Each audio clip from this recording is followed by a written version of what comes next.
In the most recent U.S. research on aging and longevity, people who maintain remarkable physical and mental clarity, even after the age of 80, are often called superagers. These are not individuals with exceptional talents or extraordinary genetics. They don't rely on expensive medications or intense athletic training either. The real difference lies in something much simpler: whether or not they consistently practice small, almost imperceptible habits that they have integrated into their daily lives.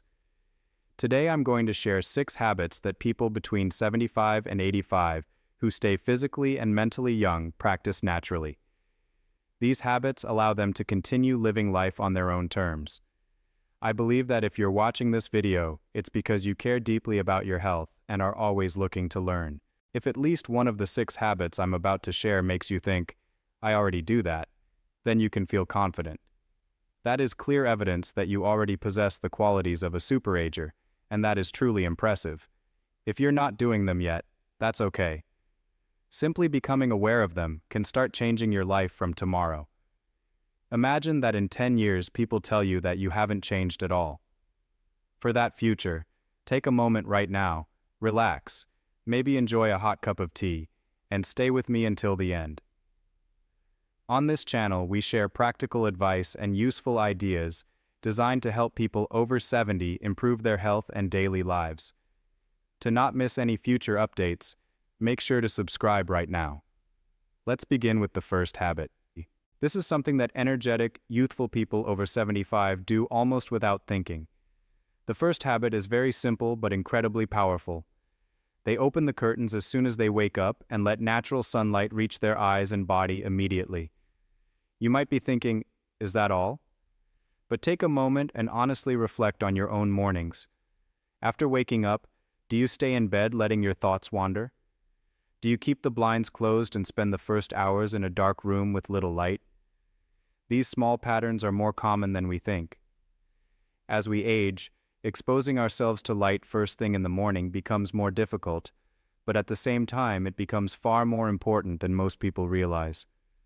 Those who maintain this habit stand out because, through their own actions, they reset their internal biological clock every single day. According to studies supported by the National Institutes of Health, the body produces serotonin, the feel-good hormone. When morning sunlight enters through the eyes, it activates this process and tells the brain that the day has begun. As the day progresses, that serotonin gradually converts into melatonin, the hormone that helps us get deep, restorative sleep at night. This is very important. Only those who get enough natural light in the morning set themselves up for good sleep later. Conversely, avoiding morning light can create sleep problems. Lack of sleep reduces daytime energy, decreases activity levels, and over time can even contribute to loss of independence. People who remain strong and active well after 75 don't do anything extraordinary.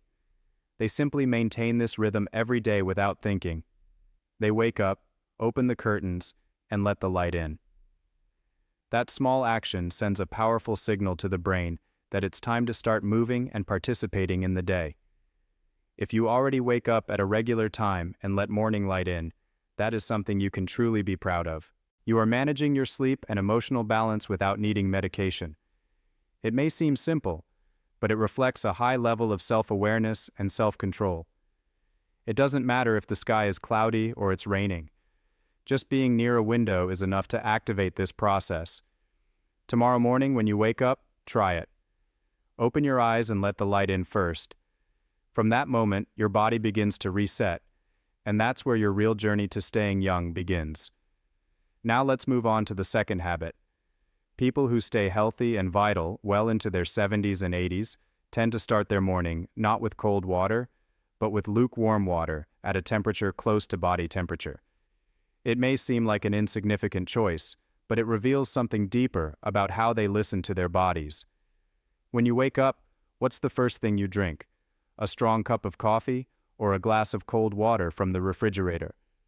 Of course, staying hydrated is important and great, but the people who choose lukewarm water are the ones paying attention to what their body truly needs. During sleep, body temperature naturally drops.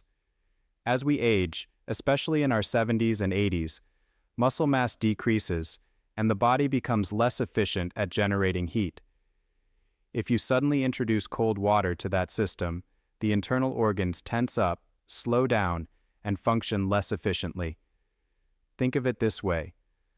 On a cold winter morning in Chicago or Denver, what would happen if you tried to floor the accelerator before the car engine warmed up? It would strain. The same principle applies to your body. Superagers understand this, whether through experience or knowledge. They begin the day by slowly drinking lukewarm water at body temperature or slightly warmer. That warmth spreads through the digestive system, gently activates the stomach and intestines, improves circulation, and wakes up the body in a natural, balanced way. Some studies suggest that increasing internal temperature by just 1 degree Celsius can boost immune function by up to 30% and also improve metabolic activity. So a simple glass of warm water in the morning is not just hydration, it's a gentle way to prepare the body for the day. In addition, this habit brings something else. The act of boiling the water, pouring it, and letting it cool a little creates a moment of morning calm. That small pause reflects serenity and control. It shows that you don't rush into the day, but begin it with intention. If you're one of those who start the morning with something warm, that is truly impressive. You are protecting your internal organs, strengthening your immune system, and creating one of the most powerful habits for keeping illness at bay without even realizing it. Now let's move on to the third habit. This time we'll talk about food. People who remain strong and stable well after 75 almost always share an important pattern. They don't settle for just toast and coffee in the morning. They make sure to include protein in their breakfast. This is a point many people overlook. As we age, appetite naturally decreases. It's common for someone to say they're not hungry in the morning and settle for a slice of toast and coffee or something very light. There's nothing wrong with that, but when it comes to maintaining strength and youth, it may not be enough. While you sleep, your body isn't just resting. Your muscles are breaking down. Upon waking, it needs to regenerate. If you only consume carbohydrates, it may start breaking down even more muscle for energy. Over time, this contributes to sarcopenia, the age-related loss of muscle. If you look at the breakfast of active men and women between 70 and 80, you'll almost always find a source of protein. Eggs, fish, yogurt, legumes, tofu, or other simple foods. These people understand something key. Muscle isn't just about strength. It's the foundation of their independence and their ability to live life on their own terms. Maybe cooking eggs in the morning seems bothersome, but it doesn't have to be. You can prepare hard-boiled eggs in advance, open a yogurt, or add protein to your diet. What matters is the intention to care for your body instead of neglecting it. That awareness is what separates those who keep moving freely from those who gradually lose mobility. If today you included eggs, dairy, or plant-based protein in your breakfast, recognize that you protected your muscles and invested in your future. Every bite you take in the morning is building how you will walk, move, and live in 10 years. If you're still watching this video and feel that what we're sharing is truly useful, please leave us a comment. How old are you and where are you watching from? Do you have any experience with this topic? Even a few words mean a lot to us and motivate us enormously. If you haven't subscribed yet, click the button now and turn on notifications. Thank you very much. Now let's continue with the fourth habit. This one might surprise you at first, but from a neuroscientific perspective, it makes a lot of sense.